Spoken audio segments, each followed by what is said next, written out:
Hey everybody, this is herculespetix, founder, curator, docent, and gift shop employee of the herculespetix Academy of Comic Book Studies.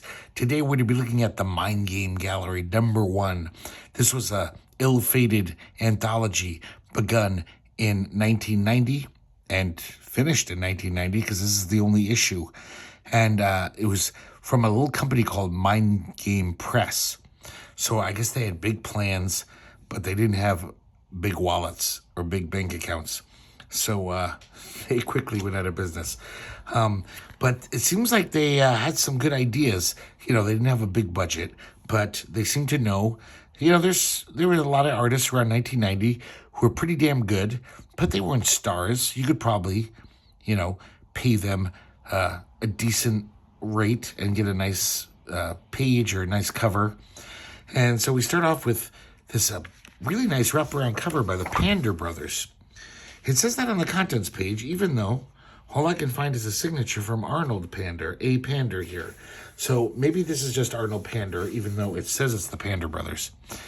I've never seen those guys draw solo, so I don't know, who draws what or what each one looks like, Arnold and or Jacob. But this is some nice stuff, even though it's kind of a bullshit cover in a way. It's basically he gave them a third of a wraparound cover because this is all just a collage of famous pieces of art throughout history. We see Liechtenstein, we see Toulouse-Lautrec, and old Egyptian art.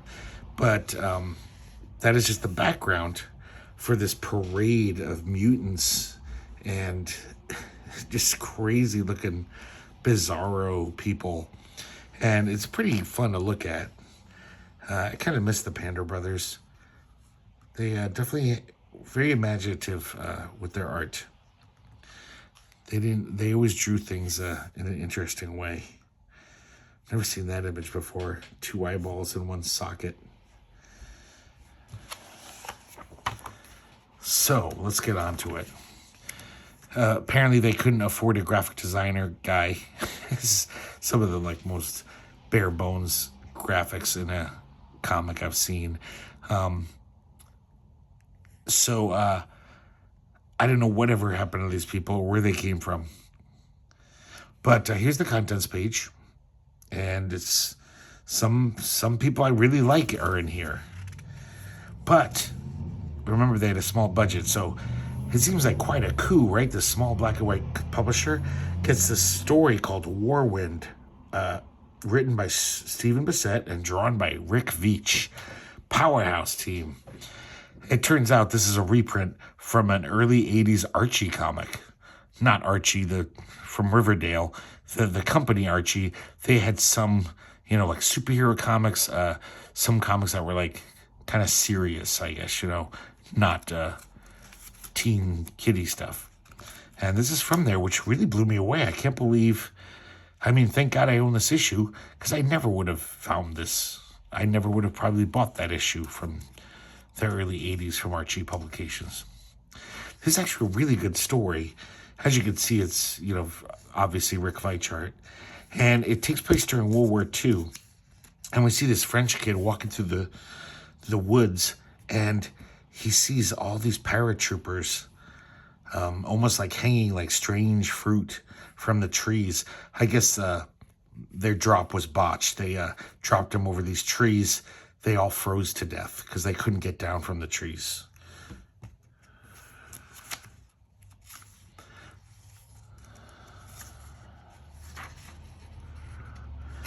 So Warwind is the name of the story.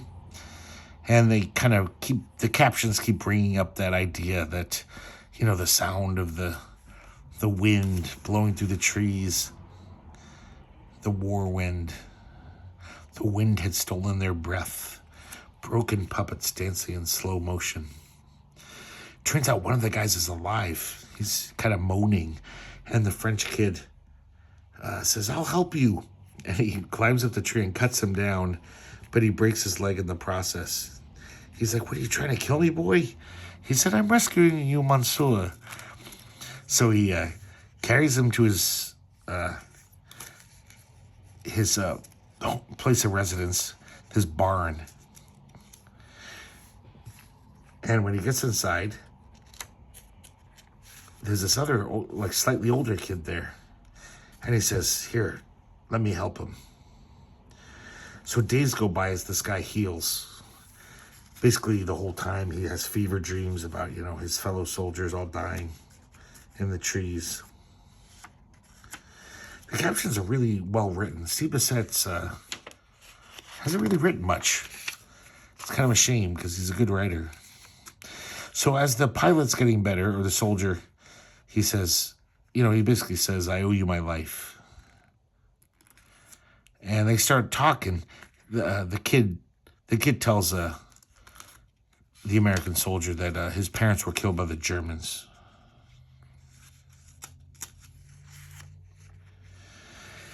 And he basically says, don't thank me, monsieur. You have to thank my friend. He's the one who, set your leg. Right now he's out looking for food. And we can tell that this guy's kind of gone a little over the edge. He freaks out. He's just like, what is he doing outside? If he runs into a Nazi patrol, the Nazis are butchers, a pack of stinking bloody butchers. And the kid, wise beyond his years, says, they're just men in uniforms, monsieur, like you. And he says, how can you say that after what they did to your parents? The kid says the war killed my parents, monsieur.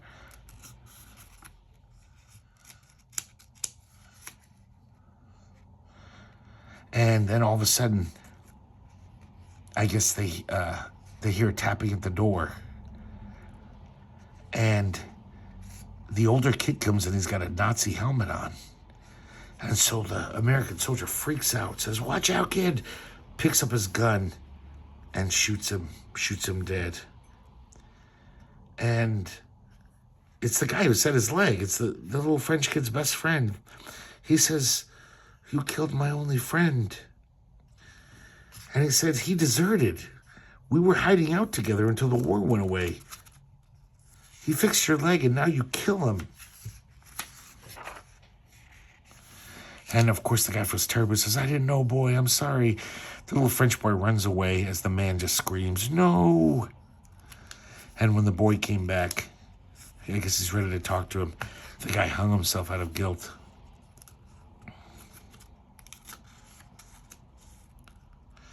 The boy came back as the moon rose. The wind came behind him, howling with a stolen voice from another broken throat. The boy scattered like leaves on the wind, and the boy runs off into the night. It's a great little story. Kind of weird that it was just hidden in some Archie comic. Here we see an ad for Brat Pack from King Hell Press, which is Rick Veitch's press, and you can almost tell, this is probably how they got the rights to reprint this. This poor little comic company, they said, hey, we'll give you an ad. And Rick Veitch gave him permission to reprint it. I'm always fascinated by these little anthologies that, pop up and disappear just as quickly. And, a lot of times it involves some wrangling. This is very interesting about this anthology. I guess kind of as a little way to, cleanse the palate. They were reprinting Joe Matt's early one-page strips that Kitchen Sink eventually collected. He was doing these for all these anthologies, for I believe, Rip-Off, Snarf. These were popping up everywhere. Joe Matt was just placing them in all these places. I think one of these is a reprint from somewhere else. This one's kind of neat. It's one of his earliest Peep Show strips. But it's guest artist Bertie Mireault. And Bertie Mireault draws himself and letters his panels. And, of course, it's just a funny gag strip. He's good. Excuse me. One day I should look at the collection of this. But very odd because this anthology kind of advertises itself as kind of, like a sci-fi, horror, typical genre anthology. Speaking of Bertie Mireault, we have this story here, and I forgot the name of this story. It's called This Machine. And This is kind of fun, and definitely because the Bernie Moore art, really fun science fiction art, takes place in this kind of cyberpunk future. I'm sorry, the logo's so cool I didn't even realize. This machine, it says right here, that's pretty great. And I guess there's this gang of kids, and in the future it seems like almost everyone is cyber enhanced. Everyone's a cyborg. It's just pretty common to have robot parts in your body. And this guy, Billy, his friends show up and they say, "Hey, man, let's go scavenging. Apparently some new stuff came into the junkyard." And I guess you get the impression these kids have spent their whole childhoods doing this. This is what they've done. Raided this junkyard for shit to sell. That's how they survive. They're kind of street kids. So they get into the junkyard, they sneak in, and they find some wicked shit. They actually find some really good salvage. But then the junkyard owner shows up, or the guard. I didn't mention, it's just, I kind of like when people do this, even though it can be really goofy. But he makes up all this slang for these kids. They're all saying these crazy words. And in this scene, one of the kids, when the guard shows up, he says, "Make like Velveeta, family." So instead of saying "cheese it," it's the cops. It's basically "make like Velveeta." I'm sure a lot of you are groaning right now, but I thought it was kind of funny.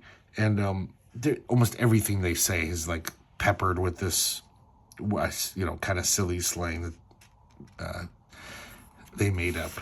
And I forgot to mention, I think this is written by some other guy. That'll tell us at the end. Actually, I'll go find out now. Story by Sebastian Hasinger. Never heard of him. And art by Bernie Mireault. So the kids all escape the junkyard. They're almost like a team of superheroes with all their little cyber powers.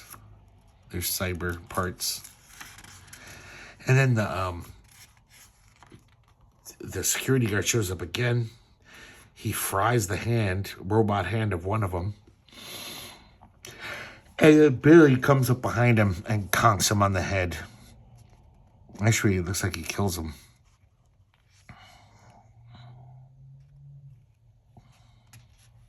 So I guess they sell that stuff that they salvaged. It really was something valuable.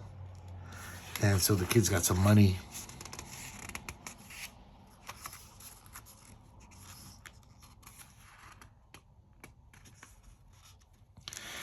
And so they got enough money to go get some more kind of cyborg surgery.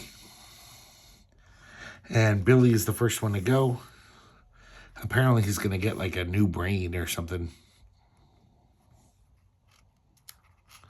It'll increase his reaction time and systems efficiency. This I haven't pointed out yet, but I really like this Bernie Moore art. Really nice stuff.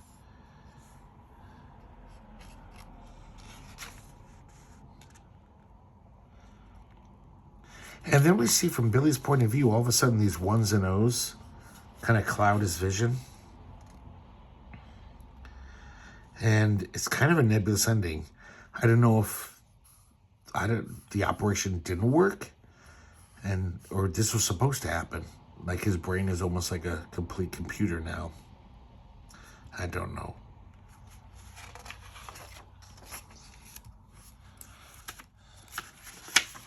We have some ads. We have another Joe Matt strip. This is one of those really fun ones where Joe Matt, a lot of these early Peep Show strips, he would play with the form, And, Joe Matt's all jumping around these panels, doing all this silly stuff. I'm a sucker for this kind of stuff, so I love it. It's pretty fun. And then this is pretty terrible. This is the Third Story Magpie Surprise. Story and pencil art, Nan Fredman, inking Lee Moyer.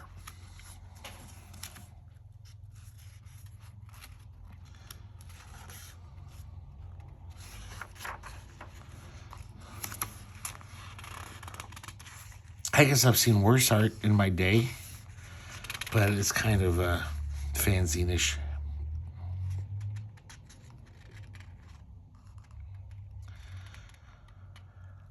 So this is just a sci-fi story. I guess it's better than something in the mystery in space or something. At least the dialogue's a little more adult, but it's pretty bad.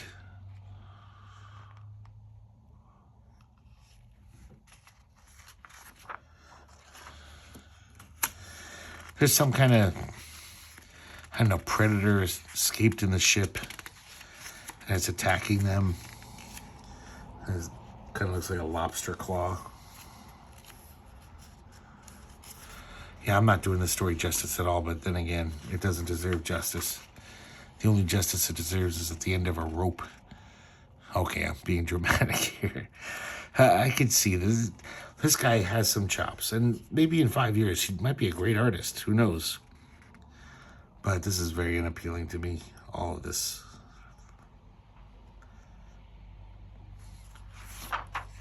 Just a pretty boring story.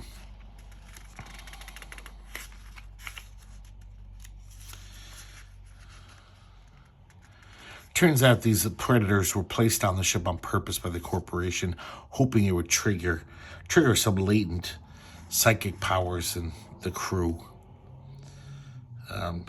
That's just a really dumb idea. This ending was very surprising, though. The main character, all of a sudden, he pops out of existence. I don't know why. Here's an ad for another comic that they plan to publish, which I'm pretty sure never came out. They were going to take over Empire Lanes. This editorial type pages are kind of interesting. This was a popular thing in the late 80s, early 90s, where they pretend, this is a pretend history of the Gallery. Supposedly, the Gallery was a comic back in like 1933, and they make up the whole history of this fake comic book company, which is just crazy to do. Only a stupid person would do something like make up a fake comic company and tell you about it. So, and it goes up all through the 40s, all the goofy superheroes they had, all kind of doppelgangers of famous superheroes. Talk about them going up into the 60s, and I kind of love reading things like this. It's so dumb, but I love it. In the 70s, the superheroes fights villains such as Dr. Disco. And there was apparently a hero in the 70s called Kung Fu Mama. That sounds like a good comic, I gotta say. And here we have a teaser ad for next month's issue, which we'll never see. And if I'm not mistaken, I think that's early Mike Allred. But I'm probably mistaken. But this was right around the time when Mike Allred was like struggling. He was in like, small press stuff, Caliber comics and stuff like that. So I'm really curious to who is this. This almost looks like Bob Burden art. Like a interesting version of Bob Burden.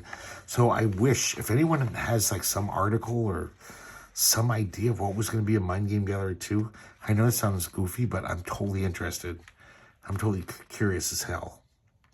So, unfortunately, there was no 2. This is all we get. Mindgame Gallery #1. And I know this is a pretty slight offering, but guys, I can't get rid of stuff like this. I love anthologies. I love the idea of them. I almost like anthologies like this more than the bigger budgeted ones. I'm kind of fascinated by how these editors, which is a shoestring budget, try and find, probably artists they know, their friends, but and then every now and then they actually try and get some bigger artists, and it's interesting to me probably because I've always wanted to be a comic book editor, especially this kind for an anthology. That would be my dream job. Just picking great artists and writers and being like, okay, you give us this story this month. So, kind of like fantasy comic book editing. And, yeah, this one's decent, though. I mean, it's worth it to me for that Bissette Veitch story and the art in the Brady Mireault story. Not much writing in that one. Worth a damn. And the last story is pretty shit.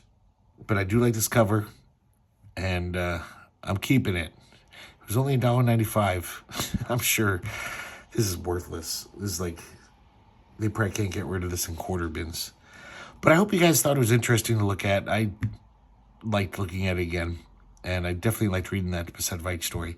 And I hope to see you next time here at the Herculespetix Academy of Comic Book Studies.